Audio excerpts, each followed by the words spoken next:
Hey everyone, I'm Mind, and this is set number 71492, Mateo's Fire Chameleon from the Summer 2025 LEGO Dreamzzz wave. This set contains 443 pieces, 2 full-size minifigures and 2 smaller Dreamling minifigures, and it will retail for $54.99 USD or €49.99 Euro. This set does not officially release until June 1st, 2025 in most parts of the world, or August 1st, 2025 in North America, but it was gifted to me early for review by the LEGO Group through the LEGO Ambassador Network, but all opinions expressed in this video are entirely my own. Now, this is a LEGO Dreamzzz set, and just like all LEGO Dreamzzz sets, this set does have an alternate build. I will be covering both builds in this video, so make sure to watch it all the way through if you want to see both. And if you enjoyed this kind of content and you want to see more, make sure to leave a like on the video and subscribe to the channel if you're new. Liking and subscribing does a ton to help support me in the channel, and it also helps YouTube to show you my videos more often. So thank you all very much for the support, and now let's get into the review.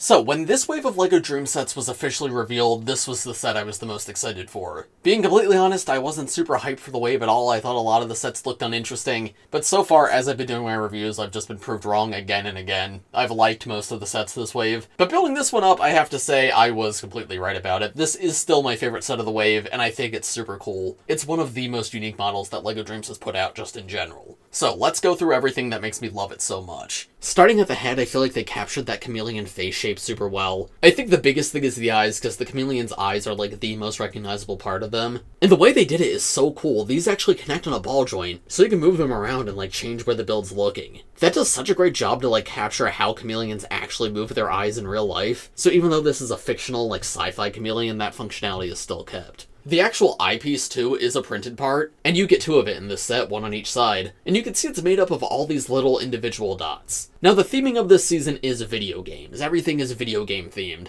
And if you've been watching these reviews, you've probably heard me say, in general, I'm not the biggest fan of that. I don't like when any form of media leans into just like the vague idea of video games. If you're doing something based off a specific video game, that's cool, but just going, oh, here's pixels, here's a video game controller, etc., it's just not my thing. And a few of the sets from the January wave and the summer wave have really felt like that to me, and it's kinda turned me off of them. But I feel like this set actually does it quite well. Because this dot pattern, you could see it as like, yeah, that's digital, that's being like rendered in a video game, but it doesn't have to be that. Those other sets, if I just looked at them, I'd go, oh, they're doing a video game thing. This, I only know they're sort of going for the video game vibe because I know the context of the rest of the wave. As a standalone thing, it just looks like an art style. And I think it looks so much better. Doing the circles instead of the pixels feels like it actually fits a chameleon. It just makes this guy feel very stylized. The actual eyeball pieces I think are originally from Brickheads, and those do have pixels on them, but I think it looks fine to use that minimally. And you'll see that those little dots are used all over the design, not just on the eyes. There's a stickered part right here, too. Where we do have pixels, though, is in the chameleon's mouth, where it's breathing out fire. This is a new, like, pixel effect piece that comes in a few sets this wave, and this is the only set that it comes in this color, transparent orange. And I will say, I think it's a pretty good part. I like the curve to it a lot, and the little squares look really cool. I think it fits this guy, and I like that there's some action with him, right? That fire is coming out of his mouth. There's a sticker on the bottom of the mouth with some more pixelated fire, and I will say, I'm not a fan of how that looks. That's the kind of design I didn't want to see all over the chameleon, and luckily that's the only spot where it is. But yeah, that gives off, like, Minecraft vibes to me, which is not really what I want to see from this set. But I guess it makes sense when you have this pixelated fire coming out. But yeah, aside from that one stickered part, the head of this guy looks great, and it's superposable too. I especially like aiming it up in the air so he's like breathing fire upwards. I think that's a lot of fun. But I think overall he's just a very expressive model. Oh, also the fire piece can rotate a little bit in the mouth. You could go like 180 degrees with it.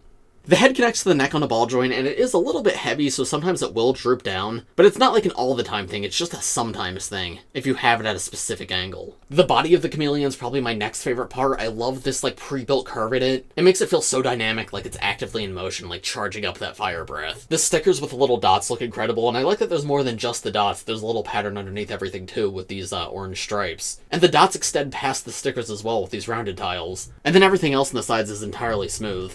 Even down to underneath where you just have a few anti-studs. The other side of the body is of course exactly the same, and then the legs unsurprisingly do use the LEGO Dreamzzz character system. This is the one that was introduced in the first wave in 2023, but we have these pipe pieces and these newer Technic pieces that connect to the rigid Technic joints, and then just mini ball joints at the bottom for the feet. The rigid Technic joint of course moves everywhere you'd expect. You can go up with it, you can go down, and you can move it forward and back a full 360. But then also this pipe piece right here can swivel, and then of course the foot at the bottom connects on a mini ball joint, so there's a huge range of motion there. There's a lot you can do with this. All 4 legs connect in this exact same way, so it really gives you a lot of options for posing, which I'll show you in just a moment. I really like the way the toes connect too. It really feels like funky lizard toes. Oh, and I guess another thing I haven't mentioned is the teal. This guy uses a lot of teal in his color scheme, and I think that's great because it feels quite unique for a fire-themed character. I collect a lot of Ninjago, I collect a lot of Monkey Kid. Both of them have a lot of fire-themed characters. There's Kai, there's Wildfire, there's Nerja from Monkey Kid. So I'm used to seeing all the reds and the oranges and everything. And this guy still has those, but the teal feels like something fresh, something new. On top of him being a chameleon, which is a creature we don't normally see in LEGO, it just makes the entire thing feel very unique. The tail uses a pretty standard design at the base. I think this was originally a dragon tail, this red part down here, but that can rotate a full 360. Then the second segment's another LEGO tail piece that can rotate all the way around. And then there's a little curl at the very end, which is super cute. I think this originally came from LEGO Super Mario, specifically the Donkey Kong line, though I could be wrong about that. I'm pretty sure that's where we first saw it, though. Either way, fits the chameleon perfectly, obviously. And then finally, for this version of the build, we have this throne on the back for Mateo to sit. It's this giant turret with an imaginary cannon at the front and then 2 stud shooters on each side, and you can see it can rotate all the way around. We've got 5 stickers up here, 2 at the front, this control panel right here, and then 2 on the sides. A lot of them have the number 2941, and that is the last 4 numbers of the set, but backwards, because it's set 71492. Not sure why they reversed that here and why it's not all 5 numbers and just 4, but I assume that's the reference because there is no other, like, LEGO 2941. There's 2 of these transparent green smoke pieces coming out the back, which of course matches Z-Blob, because this is a Mateo set, so we have to have some sort of Z-Blob reference here. And then this right here is a spot for Mateo to sit. That way he could pilot the fire chameleon and use those stud shooters, which of course you can push down on, and studs will shoot out. They are transparent lime green tiles in this set. Now, none of the promo art for this set shows this being used as a glider, but it absolutely looks like a glider to me, and it comes off very easily, and it just leaves this black Technic pin on its back. Another thing, the cannons on the side, these are the modular part of the set. If you've not been following this year's LEGO Dreamzzz, most of the sets have some part that's able to detach, and the idea is you can mix and match parts with other sets, because they all attach in the same way. So you can see this section has 2 clips that attach to these 2 bars, and if you have another set this way, you can reattach them there, or you can even see the chameleon itself has 2 more of those bars. So if you want the cannons to come off of the chameleon rather than the flyer, that's an option you have. And of course you can do that on both sides. So there's how that looks. Kind of a cool option, honestly. But yeah, at either of those connection points, you can attach any of the modular parts from any of the sets. Posability on this model is great. As I said, there's tons of expression you can get out of it. The only, possible issue is the feet are a little bit small, so you do have to be careful balancing it. But because it is a 4-legged creature, there's still a lot you can do. For example, I have it walking like this. I also enjoy doing something like this a lot, posing it like it's getting ready to pounce. And you can make it as animated and silly as you want. Even if you splay the legs out like this, it can still stand up. It's very fun to just mess around with this thing. So yes, the Fire Chameleon is an incredibly fun model that I'm very happy with. But I think that's about all I have to show you for this set, at least for now. I'll talk about it more at the end of the video. For now, let's take a look at the side build in the set, then the instructions, then the alternate build, then the minifigures, and then I'll give you my overall thoughts on everything at the end. Here's the side build in the set. It's this evil little spider walker thing. It's very similar to the Cyber Brain spiders that come in other sets, except it's not a Cyber Brain spider because there is no Cyber Brain here, it's just the walker part. Instead, it has this evil face on a screen in the front, which that is a sticker, but you can see it's got this glitch effect on it, and it has this upside down power symbol, which most of the villains have this wave. There's a little jumper piece above it where one of the Dreamling minifigures could sit, for example Logan in this set, and you move these 2 pieces into the side, and now it's like frying his brain or something. This is what happens when you don't put down your phone. I like this a lot though. I think it's a fun mix-up of the Cyber Brain spiders, even if those are very cool. And the little spider walkers are just very fun in general. Also, something kind of funny, I noticed the colors in the sticker are the same as the colors on the Dragonian flags in this year's Summer Ninjago wave, which means the revealing blade piece from the Ninjago sets actually works on this, so you can kind of bring out part of the picture using that. Obviously this doesn't come in this set, but if you're a Dreamzzz fan and a Ninjago fan, it's kind of a funny crossover the way this sort of works. It obstructs all those blue pixels in the background and just shows you the red and the white. I found that kind of neat. And now let me show you the instructions, because just like the other LEGO Dreamzzz sets, the cover is fully illustrated, so you can see an artist's interpretation of the Fire Chameleon. He's a lot more cutesy looking here, but I still really like the design. Also, Logan getting his brain fried is very funny. Anyway, once you get to a certain point in the instructions, you're given a choice as to what build you want to put together. You have the main build, which we just looked at, or the alternate build. Here's the full illustration of the main build. It's the same as the cover, just with a bit more to it. And then here's the full illustration of the alternate build. Which, speaking of the alternate build, here it is, or not entirely, because we also have that, and this. I want to give a huge thank you to Duckbricks for helping me out with this. LEGO sent both of us the new Dream sets early, so we decided, oh hey, one of us will do the main builds, one of us will do the alternate builds, and then we'll let each other borrow each other's sets, so that way we could show both in the review. So now you can see both of them side by side, and you can probably see there's actually not much different. In fact, the actual Chameleon does not change at all. There's only one part different between them, and that's that the alternate build Chameleon does not have that black tactic pin on his back, so there is no way to attach a flyer to him without adding that back in. The rest of the build, though, is exactly the same as what you already saw, so we have nothing more to look at here. Now, instead of that flyer or turret thing on its back, you build these two builds instead. We have a slightly smaller flyer, and we have a Z-Blob mech. The little flyer looks okay, definitely not as strong as the big one. You can see some of the stickers are carried over here, as well as two of the stud shooters. It uses one of the green Z-Blob smoke pieces out the back, but yeah, I don't really have a ton more to say about it. It's kind of just a generic green flyer. Here's how it looks to have Mateo sitting on it, so you can pick him up and fly him around. It's cute if this was like the original build, but I much prefer the bigger flyer that can also attach to the Chameleon, because yeah, this one does not have that attachment point, though I wouldn't imagine it'd be too hard to add in. Just add that Tactic pin to the back and put this up there.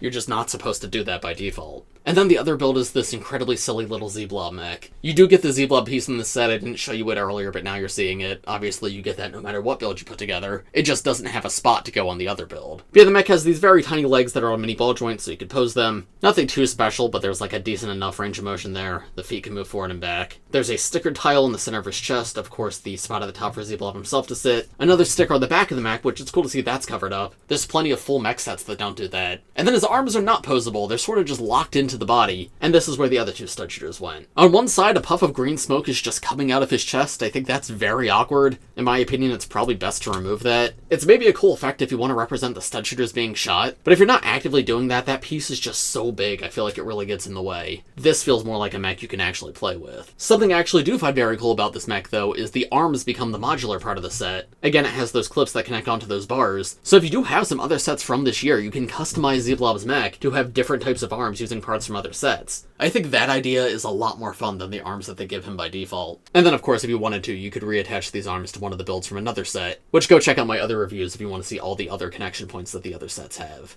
I do like the modular system a lot, though. I think it's very fun. It's cool that they're still expanding upon it as well. So the two builds are very, very similar. If you're only going to do one, I probably recommend the main build. It's not a huge difference. If you love the Z-Blob mech, do the alternate build. But I think this flyer/cannon's just a lot more effective up here than the other one. The other one definitely feels like an alternate build, while this feels like how the set should go together. And it doesn't feel like a big enough of a difference to justify doing the alternate build, because you get a flyer either way. This one just makes it a lot less interesting and gives you a small mech instead. But anyway, I think that's about all I have to say for the two builds of this set. Now on to the minifigures. So, here are the first two minifigures in the set. We have Mateo and we have Zero. These are both minifigures that did come in the January wave of sets earlier this year, so if you already got all of those, they may not seem all too new or exciting. I think the only new part is Mateo's cape, but the rest of the figure did come in those sets. And then Zero is the exact same minifigure from the January sets, though he did only come in one, so he's nice to get again. Starting with our accessories, though, Mateo has like this Z-Blob cannon that uses the hourglass hilt piece. It's a cool build. I like the Star Wars astromech droid head at the front, but he does come with that in most of the sets that he comes in, so it's not super unique to get. I like it, though. And then Zero comes with like a battle axe with a transparent red axe head and this transparent red spear at the top. That looks great, really fits like the video game theming of this season, and transparent red is always a super cool color. Even if I don't believe either of these parts are new in this color, at the very least we have gotten that axe head before. But now with those removed, here's a closer look at just the minifigures. This version of Mateo I like. I don't think it's his best version ever, but I think it's fine. He's got this blue jacket on, a black sweater underneath, and I do think the red cape is really cool. I like that they're mixing it up, because he's had a green cape in the past. Red's always been a color he uses, so this feels slightly fresh, slightly new. And he's got this cute little like Z-Blob splat patch on his back. The coolest part about this minifigure by far, though, is the legs, because they're dual molded with side leg printing, and it's just a phenomenal design. The top part is metallic silver, and then it has metallic silver printing on top of that, so they're able to create this little like dotted texture on the jeans. He's got little pencils or pens in his pocket too, because he's an artist, and I even like the little brand logos on his shoes as well. I feel like it's a useful part too if you want to create like a custom character. Easily my favorite part of the minifigure, and I'm glad it's a little bit easier to get now. Face print's the same one from last year. He's got like the Z-Blob effect over one eye, and there's the alternate face. And his hairpiece is the same one from the first wave, and he no longer has that one red streak in his hair. Now they're both green again. And then Zero is a phenomenal minifigure. Say what you will about the whole video game theme this season, but pretty much all of the villain designs are fantastic. Zero has this very cool new helmet piece for this year. It sort of looks like a knight helmet with this giant head crest on top, but because it's all video game themed, it's got a pixelated effect, and his specifically is transparent red, which, just like I mentioned on the axe, transparent colors are always fun, especially when they're on minifigure accessories. On the same note, he reuses the Ninjago Mr. E armor, which is a piece that's used all the time, but I believe he's the first ever minifigure to use it in a transparent color, again transparent red, and that looks great on him. But it's not even just the molded pieces, like the actual torso design I love. He's got this upside down power symbol, which all the villains have this wave, and a ton of these like binary zeros, because again, video game theme, computers. I think it works though. There's the circuitry that comes from the torso down into the legs, and then he does also have dual molded legs, just like Mateo. In his case, they're black and white. And then he's got that double zero on his back to match his name. With his armor removed, there's a better look at the back torso print, there's some stripes at the top that were obscured by the armor, and then he does have a double-sided face. Both sides are very simple, he's got one red eye and one white eye, and there's little bits of circuitry coming off the white eye. But on one side he's got wide eyes, the other side they're a bit more narrowed. For a mysterious, evil tech villain, I think that's perfect. There's so much aura in this design, I love it. And then here are the next two figures in the set, the two smaller Dreamling figures. We have a new version of Logan, and we have a Cyberling. With the accessories, Logan's got a hockey stick, it makes sense, he's had that before. And then the Cyberling has a little red spear, with that same transparent red part at the top that Zero's axe had. With those removed, here's a better look at the figures, and they both use like that smaller, weird Dreamling body. Logan, I believe, does use the same face print that he had last year, however, he does have an all-new part for his hat. It's dual molded in blue and neon yellow, and he has like wolf ears coming out of it. I like the wolf ears a lot, I think that's a very fun change to the design. The neon yellow, though, definitely feels like a bit much. That is like the color of this year's sets, like every set uses it to some extent, but I think it would look a lot better if it was literally any other color, especially because it is so bright you can see some of the blue bleed through. That might just be personal preference, but I don't know, that piece is so loud.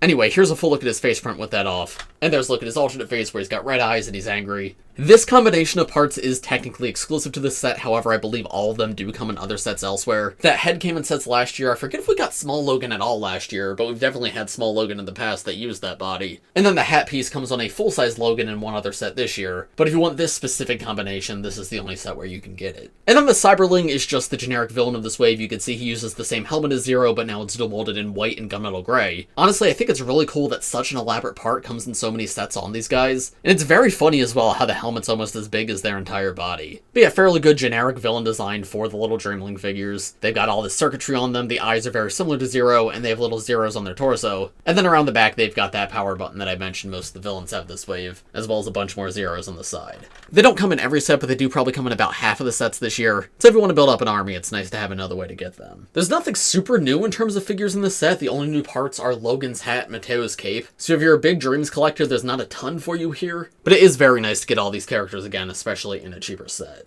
And so, overall, what are my thoughts on this set? It's my favorite set of the wave. I think it's very unique, very fun. It's a great toy, and it's a cool looking model to put on your shelf too. It's unlike anything else in my collection, and of all my LEGO Dreamzzz sets, this is one that I'm definitely going to keep together. Price I haven't touched on yet, and it's not the best. Far from the worst offender I've seen in terms of prices, but it is one of the weaker price sets of the wave. I'm going off European price here because that's the price it's supposed to be. All American prices are higher this summer because of other factors unrelated to LEGO. But up until this wave, American and European prices were aligned, so the European price is the one I'm going to base the value off of. So yeah, 50's not awful for this, but it's not great. I think 40 would have been perfect. I do think 50's pushing it a bit much. There's a very nice minifigure selection at the very least, like you get a great Mateo minifigure and a great Zero minifigure, and both of them are pretty detailed minifigures with the dual molded legs and Mateo's side leg printing. So when you consider the higher quality minifigures, I guess it might feel a little more worth it, but even still 40 to 45 I think would have been fair. 50 is a lot. In terms of new minifigures too, it's a little weak. It would have been nice to maybe include one more of the Dream Chasers here, but it's not the end of the world. Overall, it's a very solid package. Personally, I think it's a really amazing model, so if you are interested in the actual build, I do recommend it. I think you'll be happy with it. But if you're someone who is more interested in just the minifigures, I don't know, there might be better options out there. Personally, though, I do love this set a lot.